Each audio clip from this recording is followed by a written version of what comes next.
Hello students, good morning. I am Dr. Hema Bhasin. I'll take your class of BSc Part 3rd in which we are taking the paper 2nd of Zoology. Today's topic is population. Now, what is population? सबसे पहले तो हम देखें कि population होता क्या है. अगर हम जनरल डेफिनेशन में देखें तो हमें लगता है कि बहुत सारी स्पीशीज किसी एक एरिया में अगर रह रही हैं तो वो एक पॉपुलेशन है. ग्रुप ऑफ ऑर्गेनिजम्स जब सेम स्पीशीज की एक पर्टिकुलर एरिया में एक पर्टिकुलर टाइम पे गिवन टाइम में है तो वो पॉपुलेशन कहलाता है. जैसे कि अभी हम यहाँ पे देखें तो ये बहुत सारी पॉपुलेशन सब एक साथ दिखाई दे रही है, तो ये कहलाती है समष्टि. मतलब किसी स्थान विशेष पर एक विशिष्ट समय पर पाए जाने वाले एक ही स्पीशीज के समस्त जीवों को एक पॉपुलेशन कहते हैं. नाउ इससे ये क्लियर हो जाता है कि कोई भी स्पीशीज टाइम और एरिया उसका चुनाव अपने आप करते हैं. और अगर हम इसको टोटली डिफाइन करें इस पूरी चीज को तो हम ये कह सकते हैं कि टोटल नंबर ऑफ इंडिविजुअल्स या ऑर्गेनिजम्स किसी भी ग्रुप के of same genetics in a particular place and time is population, in which there is capacity of continuity by exchange of genetic properties. यानी कि किसी एक पर्टिकुलर जगह और समय पर पाए जाने वाले एक सी जेनेटिक्स के कुल जीवों का जो ग्रुप है वो पॉपुलेशन या समष्टि कहलाता है, जिसमें कि जेनेटिक प्रॉपर्टीज को एक्सचेंज करके निरंतरता बनाए रखने की क्षमता होती है. अब हम पॉपुलेशन के अगर कैरेक्टरिस्टिक्स देखें तो थॉमस पार्क के अनुसार पॉपुलेशन के बहुत सारे कैरेक्टरिस्टिक्स हैं या एट्रीब्यूट्स हैं जो उस पूरे ग्रुप के कार्य पे लागू होते हैं. यानी कि हम किसी एक इंडिविजुअल की बात नहीं कर सकते, हम टोटल पूरी पॉपुलेशन में देखें तो वो इस तरह से दिखेगा कि सब पे ये लागू होते हैं कैरेक्टर्स.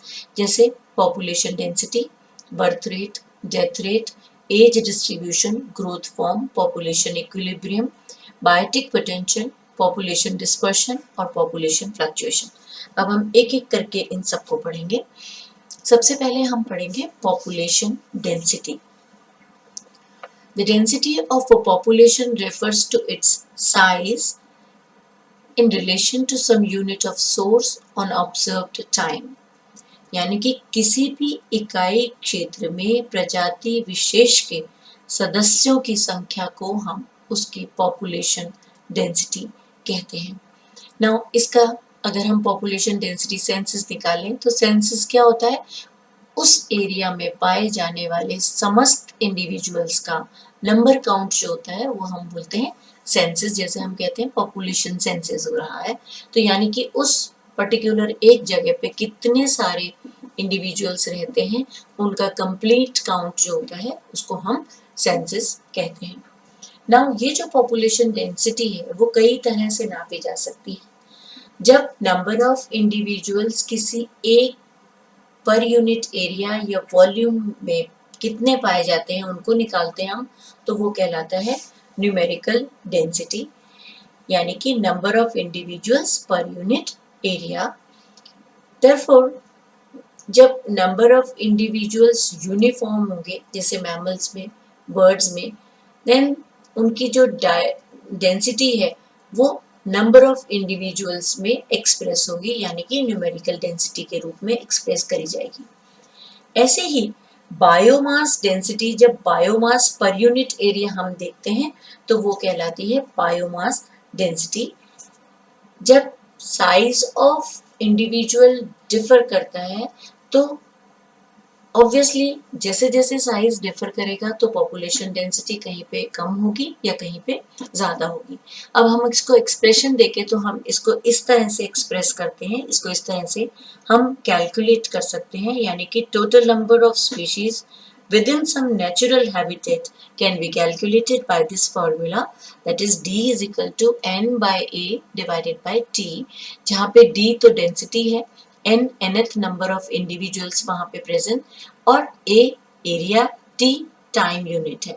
तो नंबर ऑफ इंडिविजुअल्स n जो है वो कांस्टेंट नहीं है, वो टाइम के साथ चेंज होता चला जाएगा, इसलिए पॉपुलेशन डेंसिटी भी चेंज होती जाएगी।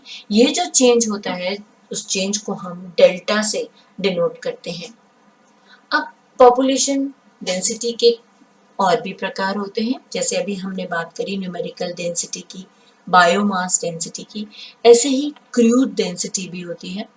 टोटल नंबर ऑफ इंडिविजुअल और बायोमास पर यूनिट टोटल स्पेस और एरिया और वॉल्यूम, उसको हम बोलते हैं क्रूड डेंसिटी। जैसे कि हम ये कहें कि 1 स्क्वायर माइल में 1000 रैबिट्स रहते हैं, तो यहाँ पे हमने क्या कहा, biomass total number of individuals per unit total space या पर यूनिट टोटल एरिया। तो दिस इज क्रूड डेंसिटी हमने निकाली, टोटल नंबर ऑफ इंडिविजुअल्स को निकाला। ऐसे ही हम कहें कि 1 स्क्वायर मीटर में 2000 ऑर्थ्रोपोड्स पाए जाते हैं। फिर आता है इकोलॉजिकल डेंसिटी, ये एक्चुअल एरिया है विच द एनिमल ऑक्यूपाइज और यूजेस, यानी कि वो एक्चुअल एरिया जो कि वो एनिमल यूज करता है। से देखिए अब द नंबर ऑफ इंडिविजुअल्स और बायोमास पर यूनिट ऑफ द एरिया और volume of habitat space is known as ecological density. इसको हम स्पेसिफिक या इकोलॉजिकल डेंसिटी कहते हैं, और इसका मेजरमेंट हम करते हैं पॉपुलेशन डेंसिटी का डिटर्मिनेशन करने के लिए, इकोलॉजिकल डेंसिटी को हम मेजर करते हैं। सो इस तरह से हमने देखा numerical density, biomass density, crude density, ecological density, अलग अलग तरह से हम इनको डिफाइन करेंगे। अब अगर हम पॉपुलेशन डेंसिटी का मेजरमेंट देखें तो पॉपुलेशन डेंसिटी कई तरह से अलग अलग एरिया में, अलग अलग हैबिटेट के अलग अलग एनिमल्स में अलग अलग तरह से मापी जाती है। जैसे कुछ मैंने यहाँ पे मेंशन करी है, डायरेक्ट काउंट या टोटल काउंट। डायरेक्ट काउंट या टोटल काउंट का मतलब है कि सारे इंडिविजुअल्स जो उस स्टेज में हैं, चाहे वो लार्वा में है, निम्फ स्टेज में है, एडल्ट्स हैं, उन सबको एक पर्टिकुलर एरिया में काउंट कर लिया जाता है, और ये कई बार प्लांट्स के लिए भी एप्लीकेबल होती है। फिर आता है रैंडम सैम्पलिंग। इस रैंडम सैम्पलिंग में खूब सारे सैंपल्स ले लिए जाते हैं और उन ऑर्गेनिजम्स को पर unit of the sample count किया जाता है। जैसे कि सपोज करिए हमें किसी कल्चर में पैरामीशियम के नंबर काउंट करने हैं, और उस कल्चर से हम पेट्री डिश में हिला के और 1 ml ऑफ फ्लूइड अगर ले लेते हैं और उसमें पैरामीशिया काउंट करते हैं, नंबर ऑफ पैरामीशिया काउंट करते हैं, तो इस तरह से जो सैंपल हम बार बार लेते हैं पर क्यूबिक सेंटीमीटर में, वो रैंडम सैम्पलिंग कहलाता है। फिर आता है कैप्चर रिकैप्चर मेथड। ये भी मेथड बहुत यूजफुल होता है, क्योंकि हम इसमें बहुत जो मूव करने वाले मोबाइल एनिमल्स हैं उनकी पॉपुलेशन डेंसिटी के लिए इसको काउंट करने के लिए, इसको मेजर करने के लिए हम इसको उपयोग में लेते हैं। इस मेथड में सबसे पहले तो एनिमल्स को कैप्चर कर लिया जाता है, फिर उनको मार्क कर देते हैं कोई भी मार्कर से, और उनको फिर फ्री छोड़ देते हैं। जब हम उनको वापस कुछ टाइम के इंटरवल के बाद उस पॉपुलेशन को वापस कैप्चर करते हैं, फिर से उनको काउंट करते हैं, और उनको काउंट करने के बाद फिर से मार्क लगा देते हैं, और नॉन मार्क्ड एनिमल्स भी हमारे पास होते हैं। तो इस तरह से बार बार हम रिपीट करते हैं। एक बार जितने थे वापस जब निकाले तो उसमें उतने ही मार्क्ड आए कि नहीं आए, अगेन एंड अगेन हम इस प्रोसीजर को करते हैं, तो हम पॉपुलेशन डेंसिटी को एस्टिमेट कर सकते हैं। फिर आता है सैंपल प्लॉट मेथड। इस मेथड में कोई भी एरिया को इक्वल प्लॉट्स में डिवाइड कर देते हैं और उनमें से कुछ में नंबर ऑफ इंडिविजुअल्स को काउंट करते हैं अलग अलग। हर स्क्वायर में से, जैसे हमने कुछ स्क्वायर्स बना दिए एक पर्टिकुलर एरिया में से, सपोज हमने किसी खेत में चूहे देखने हैं, तो हम छोटे छोटे चौखाने उस एरिया में कई सारे बना देंगे एक डेफिनेट मार्क लगा के, और फिर उसके बाद उस हर एक इक्वल प्लॉट में हम नंबर ऑफ इंडिविजुअल्स काउंट करेंगे। से हमने वहाँ पे चूहे गिने कि वहाँ पे कितने थे या कितने बिल वहाँ पे थे उनके, और उसके बाद उन 10 अगर वहाँ पे प्लॉट्स थे, उन 10 का हम एवरेज निकाल लेंगे, तो उससे हम पॉपुलेशन डेंसिटी उनकी निकाल पाएंगे उस एरिया में। तो ये कहलाता है सैंपल प्लॉट मेथड। फिर आता है फीकल पैलेट्स मेथड। कुछ एनिमल्स में फीकल मैटर जो होता है वो सॉलिड पैलेट्स के रूप में होता है। इस तरह से जो इंडिविजुअल्स हैं उनमें फिक्स नंबर ऑफ पैलेट्स होते हैं। तो जितने नंबर ऑफ पैलेट्स जिस एनिमल के होंगे उनका एवरेज हम देख के और फिर उनको काउंट करते हैं, रफली एस्टिमेट कर देते हैं, जैसे रैट में या रैबिट में। फिर आता है वोकल कॉल फ्रीक्वेंसी। कुछ एनिमल्स जो होते हैं वो कुछ स्पेसिफिक टाइम पे एक अलग अलग आवाज निकालते हैं, और वो जो आवाज होती है उनकी फ्रीक्वेंसी जो होती है उससे हम पॉपुलेशन डेंसिटी को निकाल लेते हैं। जैसे फ्रॉग्स में वो कैसे बारिश के टाइम पे उसकी आवाज कैसी आ रही है, या किसी और टाइम पे वो अलग आवाज में बोल रहा है तो वो उसकी फ्रीक्वेंसी को नाप लेते हैं। फिर आता है पर यूनिट कैप्चर मेथड, जिसमें वो एनिमल्स जो किसी पर्टिकुलर एरिया पे परमानेंटली स्टे करते हैं उनको कैप्चर करते हैं और फिर उनको काउंट कर लिया जाता है। और लास्ट में हमने मेंशन किया नेट ट्रैप टेक्निक। जबकि इंसेक्ट्स हैं, फिश नेट्स हैं, एनिमल्स हैं, बटरफ्लाई काउंट करने हैं, तो इस तरह के जो हमें काउंट करने होते हैं इंडिविजुअल्स, उनको हम नेट के द्वारा ट्रैप करते हैं, पकड़ लेते हैं और उनको काउंट करते हैं और फिर वापस उनको छोड़ देते हैं। तो ये तो हुई कुछ मेजरमेंट्स जो कि पॉपुलेशन डेंसिटी को डिटरमाइन करने के लिए हमें हेल्पफुल होती है। अब नेक्स्ट आता है बर्थ रेट, या जिसको हम बोलते हैं नेटिलिटी। नाउ ये जो बर्थ रेट और नेटिलिटी है, किसी भी पॉपुलेशन में अगर हम देखें तो ये होती है कि उन एनिमल्स की जन्म दर क्या है। बर्थ रेट किसी भी पॉपुलेशन की डिफाइन ऐसे कर सकते हैं कि उस पॉपुलेशन में एक यूनिट ऑफ टाइम में कितने नए इंडिविजुअल्स इंट्रोड्यूस हो रहे हैं या प्रोड्यूस हो रहे हैं।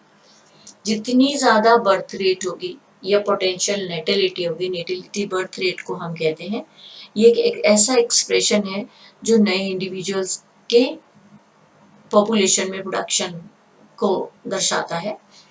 तो अगर हम मैक्सिमम बर्थ रेट की बात करें तो मैक्सिमम नंबर ऑफ नए इंडिविजुअल्स वहाँ पे इंट्रोड्यूस हो रहे हैं, जो कि पर यूनिट टाइम के अंदर हम इकोलॉजिकल आइडियल इकोलॉजिकल कंडीशंस में काउंट करेंगे। इसका मतलब कि maximum birth rate is solely determined by physiological factors, जैसे number of sexually mature males वहाँ पे कितने हैं, फीमेल्स वहाँ पे कितनी हैं, फीमेल्स का प्रोपोर्शन कितना है, नंबर ऑफ एग्स प्रोड्यूस पर female in a unit of time कितने हैं। तो ये बहुत सारी चीजें हैं। Maximum birth rate remains almost constant for a given population. एक पॉपुलेशन में मैक्सिमम बर्थ रेट जो होती है वो नॉर्मली कांस्टेंट रहती है। एक्चुअल बर्थ रेट या इकोलॉजिकल बर्थ रेट या रियलाइज्ड नेटिलिटी, ये एक्चुअल नंबर है न्यू इंडिविजुअल्स का जो कि किसी एक पर्टिकुलर गिवन टाइम में उस पॉपुलेशन में ऐड होते हैं। यानी कि फर्टिलिटी और फिकंडिटी दो चीजें हैं। Fertility actual level of performance in the population which is based on the new borns numbers of born, और फिकंडिटी का मतलब होता है कि पूरी पॉपुलेशन में पोटेंशियल लेवल ऑफ परफॉर्मेंस क्या है, वो कहलाता है फिकंडिटी। अब अगर हम बर्थ रेट या नेटिलिटी रेट को देखें तो इकोलॉजिकल बर्थ रेट को हम इस फॉर्मूले के द्वारा एक्सप्रेस करते हैं, b is equal to N N by N T, जहाँ पे n number of initial number of individuals population में दर्शाता है, ये b इज नेटिलिटी रेट यानी birth rate per unit of time, capital N and small n number of new individuals added to that population, नए जो बच्चे born हुए उनका इनके साथ जुड़ने के बाद नए इंडिविजुअल्स का पॉपुलेशन में ऐड होना बताता है।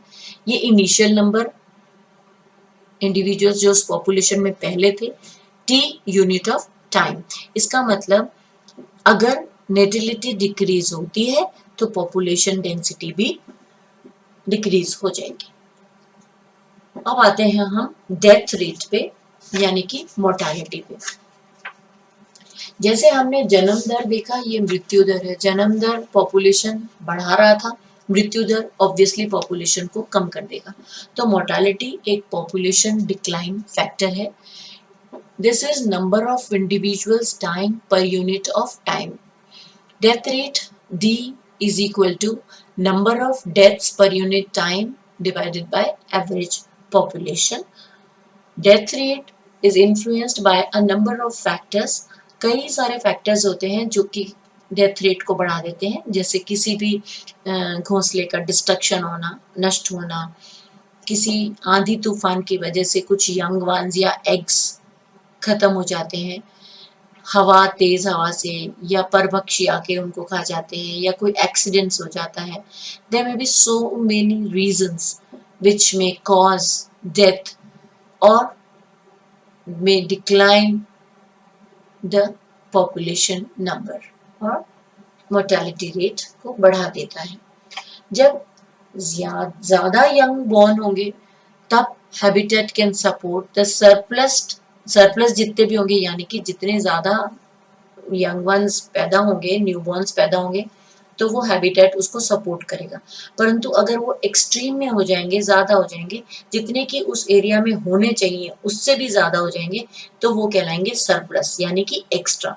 तो ये जो सरप्लस हैं वो या तो उस एरिया को छोड़ के चले जाएंगे या वो मर जाएंगे। तो हम अब नेक्स्ट पढ़ते हैं। पहले हमने पढ़ा जन्म दर, फिर हमने पढ़ा मृत्यु दर, उससे पहले हमने पढ़ा पॉपुलेशन डेंसिटी। अब पढ़ते हैं age distribution of a population. Population that differ in the relative number of young and old one will have different characteristics, different birth rates and death rates. Simple सी बात है, कोई भी relative number of young one और old one में अगर अंतर है तो उस पॉपुलेशन के कैरेक्टरिस्टिक्स भी फर्क होंगे, अंतर होगा, बर्थ रेट भी फर्क होंगे और डेथ रेट भी फर्क होंगे। हम अलग और शब्दों में कहें तो एज डिस्ट्रीब्यूशन एक ऐसा पॉपुलेशन का कैरेक्टरिस्टिक है जो कि जन्म दर और मृत्यु दर दोनों को ही इन्फ्लुएंस करती है। यानी कि मोर्टेलिटी तो रिस्ट्रिक्ट होगी खाली अर्लियर या बहुत लेटर स्टेज में, और नेटिलिटी जो है, जन्म दर जो है, वो मिडिल एज ग्रुप में डिपेंडेंसी होगी। यानी कि वहां पे अगर मिडिल एज ग्रुप ज्यादा होगी तो वहां जन्म दर ज्यादा होगी। यहाँ पे बहुत छोटे होंगे, अर्लियर स्टेज होगी, या बहुत बड़ी एज के लोग होंगे तो वो वहां पे मोर्टेलिटी ज्यादा देखी जा सकती है। अब कुछ मेथड्स हैं एज डिस्ट्रीब्यूशन को मेजर करने के लिए। इकोलॉजिकल या फंक्शनल एज डिवाइड हो सकती है कई फंक्शनल यूनिट्स के द्वारा। ये बोडेनमार ने दिया था 1938 में। तीन तरह से उन्होंने एज को डिवाइड किया। एक होती है 14 साल तक की उम्र जो कि प्री रिप्रोडक्टिव एज कहलाती है। 15 से 59 ईयर्स तक की जो एज है उसको एक्चुअल रिप्रोडक्टिव एज कहते हैं, और 59 से ऊपर जितना भी एज तक होगा वो पोस्ट रिप्रोडक्टिव एज कहलाएगी। तो तीन तरह से हमने एज को डिवाइड कर दिया, pre reproductive age, actual reproductive age और पोस्ट रिप्रोडक्टिव एज। अब आते हैं हम कि पिरामिड्स क्या होते हैं, एज पिरामिड्स। अब इनकी एज के हिसाब से जब हमने एज पिरामिड्स बनाए, any proportion of individual in various age are defined by age pyramids. Now these age pyramids can be seen here. ये देखिए, ये एक A पॉपुलेशन है, ये B पॉपुलेशन है और ये C पॉपुलेशन है। A पॉपुलेशन ग्रोइंग पॉपुलेशन दिखाई दे रही है, B पॉपुलेशन में स्टेशनरी पॉपुलेशन है और C पॉपुलेशन डिक्लाइनिंग या डिमिनिशिंग पॉपुलेशन है, खत्म होती हुई।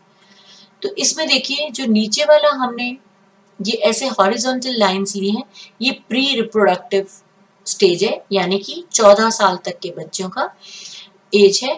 फिर उसके बाद रिप्रोडक्टिव एज आई। रिप्रोडक्टिव एज जो हमने एक्चुअल रिप्रोडक्टिव एज यहाँ पे का 15 to 59 ईयर्स का है, ये हमने ऐसे ओब्लिक लाइंस के द्वारा दर्शाया। और सबसे ऊपर जो खाली पोर्शन हमने दिखाया वो है पोस्ट रिप्रोडक्टिव एज यानी कि 59 एंड अबव। तो जब हम एक प्रॉपर ग्रोइंग पॉपुलेशन की बात करते हैं तो उसमें अप टू 14 ईयर्स के ज़्यादा इंडिविजुअल्स होंगे, यानी कि प्री रिप्रोडक्टिव एज वाले लोग ज़्यादा होंगे। उसके बाद इनसे कम होंगे एक्चुअल रिप्रोडक्टिव एज वाले ग्रुप, और उससे भी कम होंगे पोस्ट रिप्रोडक्टिव एज यानी कि 59 एंड अबव। सो इस तरह से अगर स्टेटस रहेगा तो वो ग्रोइंग पॉपुलेशन होगी। जब स्टेशनरी पॉपुलेशन की बात करें तो यहाँ पे ये ज़्यादा है, परंतु एक्चुअल रिप्रोडक्टिव एज वाले लोग भी ज़्यादा हैं, और पोस्ट रिप्रोडक्टिव जहाँ पे मृत्यु दर कम दिखाई दे रही है तो ये इसलिए स्टेशनरी पॉपुलेशन कहलाएगी। फिर आता है तीसरा स्टेज जिसको हम डिक्लाइनिंग या खत्म होती हुई पॉपुलेशन देखेंगे, जिसमें कि न्यूबॉर्न प्री रिप्रोडक्टिव एज कम है जबकि एक्चुअल रिप्रोडक्टिव एज ज़्यादा है, और उसी तरह से ज़्यादा है पोस्ट रिप्रोडक्टिव एज। अब हम इनको और तरीके से समझते हैं। दूसरी स्लाइड में ये देखते हैं, ये एज स्ट्रक्चर डायग्राम है जिसमें growth of population depends on how many people make up the given population. कितने जने कैसे उस पॉपुलेशन को बनाते हैं उस पर डिपेंड करता है कि वो पॉपुलेशन ग्रो करेगी या नहीं करेगी। Now future growth of a population is predicted using age structure diagram को द्वारा हम दर्शाते हैं। ये तो मेल्स को बताया गया है, और ये इधर फीमेल्स को अगर हम दर्शाएं तो ये एज ग्रुप है। ये देखिए, ये 14 तक का एज ग्रुप, फिर उसके बाद 0 to 59 एक्चुअल रिप्रोडक्टिव एज, और उसके बाद 59 अबव, चाहे कितने भी हों above 59। See this is the last post reproductive age. ये देखिए, अब इसमें दिखाई दे रहा है वही डायग्राम है, हमने थोड़ा सा इसको कलरफुल बना के हम देख रहे हैं।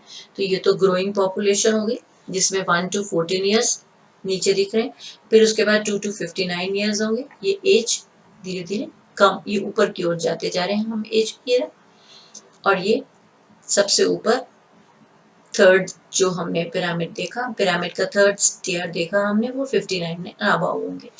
यानी कि ये तो जुवेनाइल है, ये रिप्रोडक्टिव है, और ये मैच्योर्ड एडल्ट्स हैं। इसी तरह से हम स्टेशनरी पॉपुलेशन में देखें तो ये इस तरह से दिखाई देता है। ये देखिए, ये इस तरह से एक घंटी नुमा दिखाई देगा। और ये जो है तीसरा जिसको हम डिक्लाइनिंग पॉपुलेशन कह रहे हैं, ये भी इस तरह से दिखा है। ये तो इधर मेल्स और ये इधर फीमेल्स को अगर हम दिखा रहे हैं तो ये अर्न शेप्ड दिखाई देता है। तो ये जो एज स्ट्रक्चर डायग्राम है इसमें किसी भी कंट्री का पॉपुलेशन दिखाया जाता है जिसमें जेंडर और एज ग्रुप को रख के बताया जाता है। प्रत्येक बार जो है इस डायग्राम में वो रिप्रेजेंट करती है इंडिविजुअल्स को within a 5 year range, हर एक 5 साल में कितना। और मेल्स जो है वो लेफ्ट साइड पे दिखाई देते हैं, और फीमेल्स यहाँ पे राइट साइड पे सेंटर लाइन में दिखाई देते हैं। तो अब हम इन एज स्ट्रक्चर को देख के जो हमने फर्स्ट पॉपुलेशन देखी जिसको हमने कहा कि ग्रोइंग पॉपुलेशन है, पॉपुलेशन ए, तो हम यहाँ देखते हैं कि यहाँ ओल्डर ग्रुप के कंपैरेटिवली बच्चों की संख्या ज़्यादा है। जैसे जैसे हायर एज ग्रुप में जाते जा रहे हैं इंडिविजुअल्स कम होते चले जाएंगे, और it can reasonably B predicted कि पॉपुलेशन ए में क्या एक्सपीरियंस करेगा। रैपिड ग्रोथ होगी फ्यूचर में, large number of children will reach the adulthood, क्योंकि यहाँ पे बहुत सारे बच्चे हैं या नीचे प्री रिप्रोडक्टिव एज में जुवेनाइल बहुत सारे हैं। This is all about population ecology.